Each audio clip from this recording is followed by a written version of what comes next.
Because we don't have a fire culture in this part of the region, it's very difficult for a single landowner to implement an active prescribed burning program because the neighbors are not on board, as well as the local county officials and even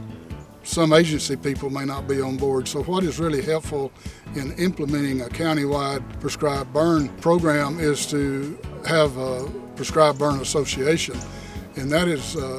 where landowners join an association that help each other. They share equipment, they share labor, they understand the value of fire, they know how to implement fire. And so by getting like-minded people together with a common goal in mind and working together, they can have a major influence on the fire culture within a region. I recognized the need for this kind of a thing years ago because we were doing prescribed burning research here on this research facility, and ranchers would come here for field days and look at our results, and they liked what they saw, but they were not going back home and implementing fire on their own ranches because of their fear of liability and their lack of understanding of how to implement a fire. So in 1997, after a field day we had here, we had approximately 30 ranchers. Well, I presented the idea of starting a burn association where the ranchers would join and actually run that association themselves, get themselves trained, get the proper equipment that was needed to conduct safe fire, and work together on these prescribed burns to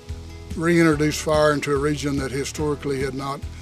been using fire on a frequent basis since the development of the livestock industry. So the Edwards Plateau Prescribed Burn Association was started here in Sutton and Edwards County with 30 members. We grew to 500 members at one time and covered close to 30 counties, and now there's prescribed burn associations throughout the state of Texas, and they go all the way from South Texas to South Dakota.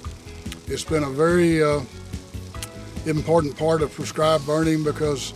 it creates a critical mass of landowners who work together to ensure the proper use and understanding of fire, and they work at the local level with county officials to get them on board, and they work with volunteer fire departments. We've been fortunate enough to receive a lot of donations in terms of money as well as equipment,